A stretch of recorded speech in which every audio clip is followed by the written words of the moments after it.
Hello everyone, welcome to my podcast. I hope you are doing wonderful. I hope this episode finds you well. Today I wanted to talk about choosing yourself and staying single. The reason I wanted to talk about this is because that is the journey I am in right now. Before I get into all the reasonings why I have chosen to stay single, what I've learned in the process and in the journey of staying single, I wanted to talk about my past relationship first and how I got to this point. So to start off, I was in a relationship for 5 years from 2017 to 2022. So from the age of 17 to the age of 22. I then had broken up with my long distance boyfriend at the time. And I remember that it was very difficult for me because I thought that this man was the person I was going to marry. I thought this was it and we were endgame. Life had another plan for me, which I'm actually glad. I don't regret anything. I don't wish my life was different. I think that I love the way that it played out. I feel like the universe knew that I needed that. And even though I felt like I didn't need that at the moment, it was like the last thing I wanted to go through. I had just lost my brother the year prior to that. And so I just felt like this cannot be happening to me right now. I don't think I could handle this. But guess what? I handled it. I lived and I'm living, I'm breathing. Life went on and I laughed again. Life went on and I was able to get through it. Fast forward 6 months later, I went to college. And at this point, I think that in my head at 22, I thought that I was ready for something new. I thought that, hey, I can give it a try again. And I had just moved away from home, which was new. I didn't have an in-person, like a person-to-person in-person relationship. Like my past relationship was a long-distance relationship. So being around so many new things and new people and even guys was like, that was way new for me. I remember being like, I think I'm ready. And in my mind, I thought that I knew what I wanted. And I knew that if someone came in to my life and didn't give me what I deserve, I thought that I knew that I wouldn't let them step over me or treat me any less. But that's when life comes into play and shows you, hey, you don't even know. Life showed me, like, you weren't ready for that. But then again, I only knew what I knew at the time. I've learned in the last 9 months how to forgive myself for allowing myself to be treated in a way that I did not deserve. I got into this situationship. It wasn't even a relationship because I wasn't technically dating this person, but I settled for that. I can't even call it the bare minimum because it was less than the bare minimum. That's what I was receiving. I allowed myself to stay there. And I didn't understand for a very long time why I did that to myself. Because yes, I can sit here and blame the other person all I want. Of course, they have to, accept that they played a role, but I also need to accept that, hey, they weren't the only one in that. Like, I was in there and I allowed that to happen.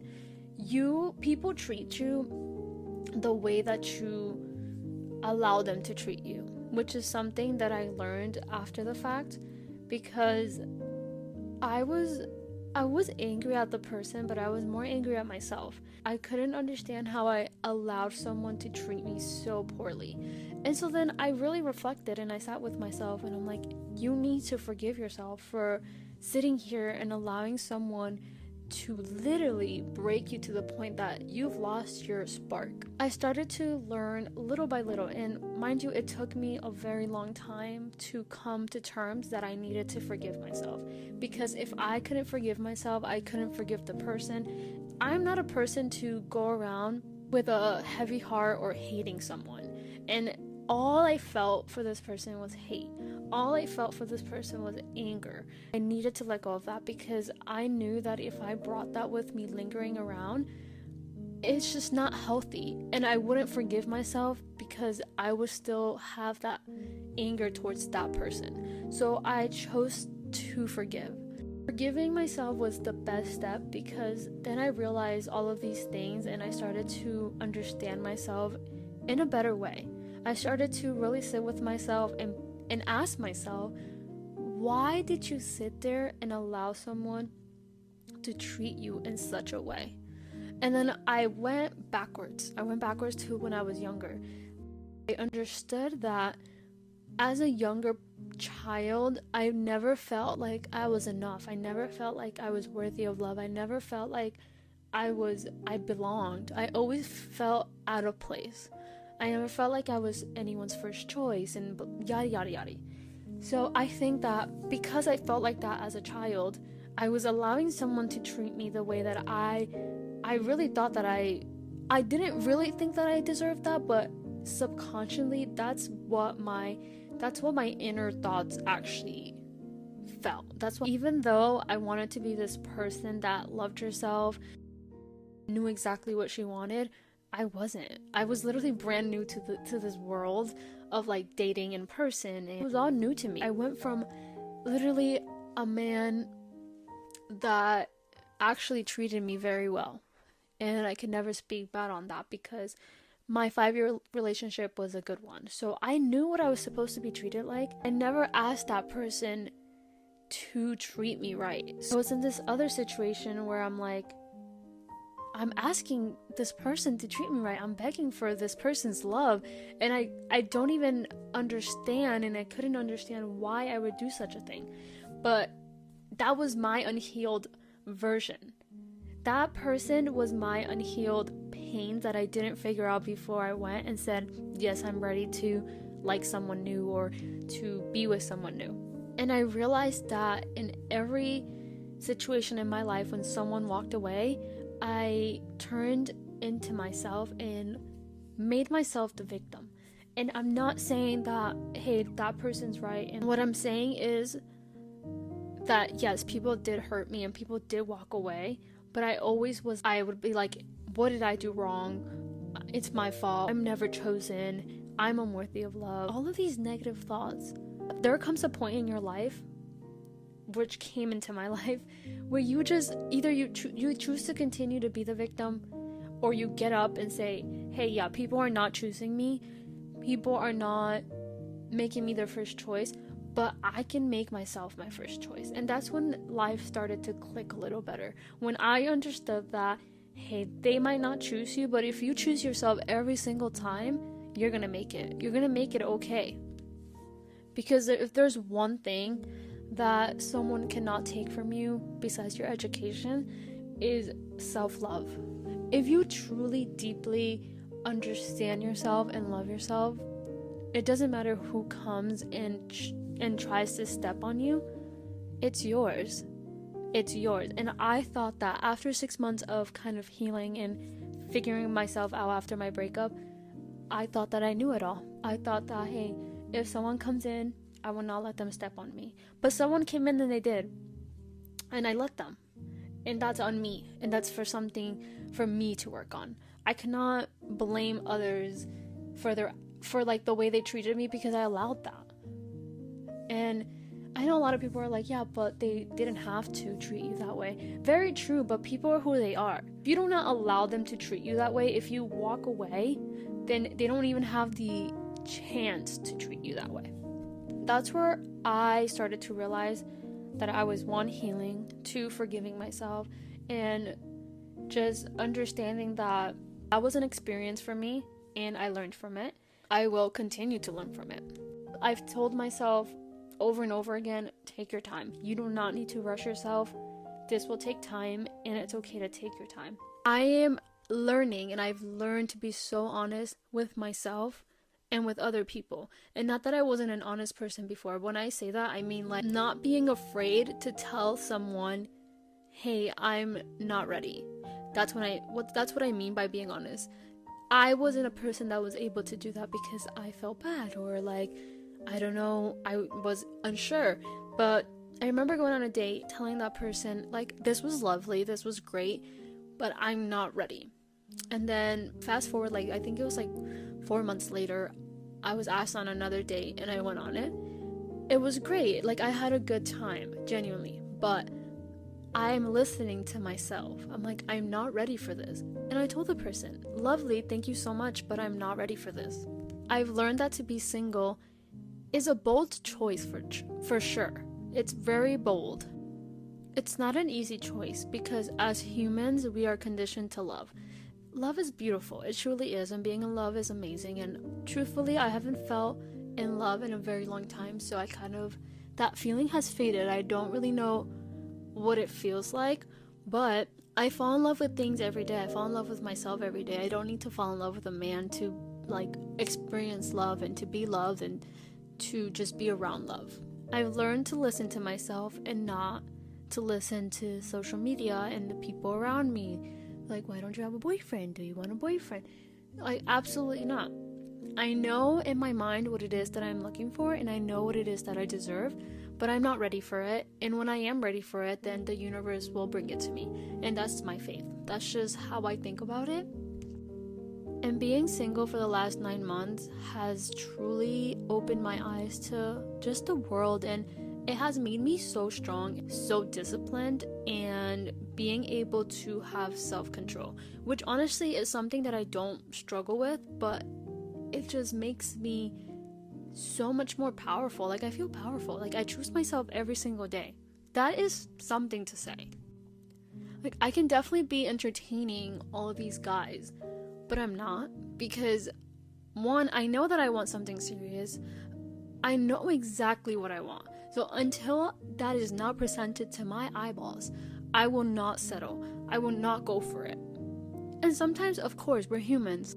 You see something and you're like, maybe that can work out. And then I redirect myself. Absolutely not. You know exactly what you want.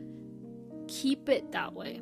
Because if I am someone who, my mentality right now is, if someone is going to have me, someone one day will marry me, right? That person is going to be the luckiest person in the world, because I've worked so hard on myself.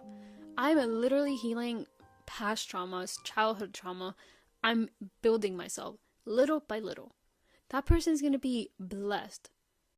But the thing is, a lot of times in relationships, people, for some reason, they're like, I'm the prize. I'm definitely the prize, but I definitely want to date someone who's also the prize. I don't want to be in a relationship where I'm the prize and they're not.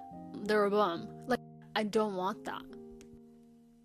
I definitely don't want to be part of that culture.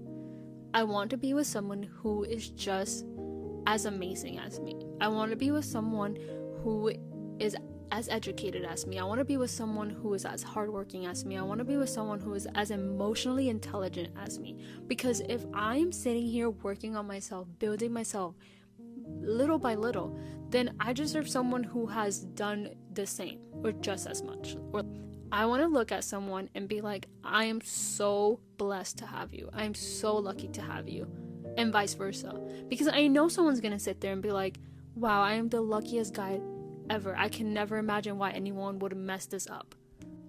And that's called confidence, and that's called empowerment, because I know what I deserve, and I know how amazing I would treat someone and how much I can give someone. So therefore, I've learned in my life from past experiences that I'm not giving my love for free. I'm not just gonna sit here and give and give and give and allow someone just to take and take and take.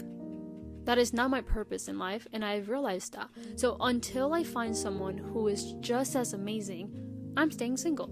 And that's the reason why I've chosen to stay single.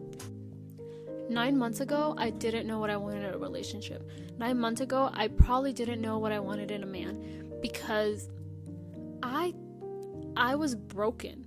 I lost my spark. I lost myself. And then I got up and I told myself, we're gonna get through this. Am I still trying to figure it out and healing from the process? Absolutely. But I've came such a long way, and I know what I want. If I don't like something, I'm gonna say it. If I don't want to entertain you, I will say it, because I cannot pretend in my life anymore to accommodate for other people. And also, I've learned to shoot my shot. Because if it's a no, then that is a blessing. A no is a blessing, because that means something better will come. That means something else is for me. Choosing myself every single day has been the best decision I've made. And if you are single and listening to this, I hope you know that you are powerful and you have all the power to create your own reality and to love yourself. You do not need someone else to come into your life and love you. You can love yourself, and I promise you it's the most beautiful thing ever, because you're not allowing someone else to do it for you. When you're insecure, and let's say you're in a relationship, and you need all of this reassurance, and this person reassures you over and over and over and over again, and let's say finally you feel secure, you feel confidence, because you allow someone else to build your confidence. When that person is taken away from you, all of that confidence that they built is taken away, and you're back to zero feeling insecure. And I'm only saying this because I've learned it through myself. And that is the reason why you should build yourself. You should tell yourself you're beautiful. You should tell yourself you're handsome. You should tell yourself, like, I am the prize. You should build yourself up. You should build your own confidence, because when someone comes in and they try to destroy that, it is yours. They cannot take it away. Being single is not a bad thing. It's actually a very good thing. The longer you are single, the more you are saying to yourself, I choose me. Until someone comes into your life, into my life, and treats you exactly the way that you are deserved, you are choosing you. And that is powerful, and that is something to be applauded. That is something to celebrate. So I really hope you enjoyed this podcast, and do not be afraid to sit alone. Do not be afraid to be alone. It is beautiful, it is powerful, and you deserve a good love.